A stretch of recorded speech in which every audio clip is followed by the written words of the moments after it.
पहिला भनिएको हुँदैन, त्यसपछि हामीलाई ग्राउन्डमा लगिन्छ। ग्राउन्डमा लगेपछि पहिला यिनीहरूले भन्छन् 500 जनाको नेम लिस्ट तयार गर्नुहोस्। कस्तो मान्छेको?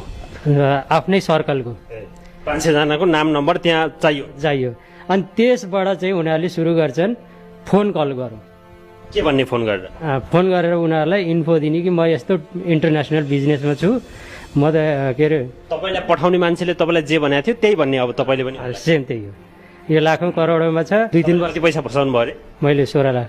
तपाईँले 16 लाख। 16 लाख फस्नलाई चाहिँ तपाईँलाई जे भनेका थिए, जे प्रलोभन देखाएका थिए, अब तिम्रा आफ्ना मान्छे खोजेर तिनीहरूलाई त्यस्तै प्रलोभन देखाऊ अनि त्यसको तिमीलाई कमिसन आउँछ। कमिसन आउँछ, यही हो। यही हो नि त? भनेको चाहिँ तपाईँहरूलाई पहिला ठग्ने अनि ठगियौँ भन्ने महसुस भएपछि अब के गर्ने त? पैसा त गइसक्यो, अब के गर्ने भन्नु भन्दाखेरि चाहिँ अब अरूलाई पनि ठग तिमी। हामीले पनि ठग्नु पर्यो फेरि अरूलाई, त्यही सिकाउँछ त्यहाँ क्या। अब मैले अरूलाई ठगेँ जस्तै म त ठगेर गएँ, अब मैले ठग्नु पर्यो मेरो पैसा पूर्ति गर्नुलाई। त्यो क्लास चाहिँ त्यो हुन्छ कि त्यहाँ। जस्तै अब हाम्रो बाहेक अरू त कम्पनीले अरू केही काम गर्छ? केही काम गर्दैन, केही काम हामी जाने हो। बनाउँछ, केही बेच्छ अथवा केही गर्छ? केही प्रडक्ट छैन। काम नै ठग्ने हो त्यहाँ। काम नै ठग्छ, बस फोन कल लगाउने, 500 नाम लिस्ट अनुसार फोन गर्ने हो। एकजनाले 500 लाई, एकजनाले 500 लाई, अनि कमिसन आउँछ त्यसबाट? त्यसैबाट चाहिँ जस्तै जति ठग्न सक्यो त्यति कमिसन। त्यति कमिसन।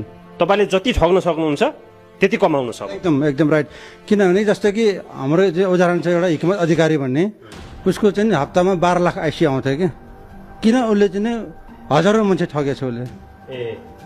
ठग्न सक्यो भने पैसा पनि आउँछ। एकदम हप्तामा इमान्दारितापूर्वक पैसा पनि दिन्छन् ठगीको। एकदम त्यो पैसालाई सबैले चाहिँ माछीसँग खाने कि ठगेर बाँड्दै जाने, त्यो नेटवर्कमा बाँड्दै जाने, त्यो लास्टमा बोससम्म पुग्छ। बससम्म पुग्छ त्यो। कति मान्छे छन् त त्यहाँ इन्डियामा अहिले? फर्केर आउनुभयो तपाईँहरू त सबै पुगेर फर्केर आउनु भयो होइन त? कति मान्छे छन् त्यहाँ अहिले? 8,000 देखि माथि मान्छे हुन्छ कि त्यहाँ। 8,000? 8,000 देखि माथि। नेपाली प्लस इन्डियन पनि छन्? नेपालीहरू कति जति होलान् त्यहाँ मोटामोटी? नेपालीहरू पनि होला चाहिँ लगभग 2,500 त भन्दा कम छैन। 2,500 मान्छे नेपाली त्यहाँ छन्।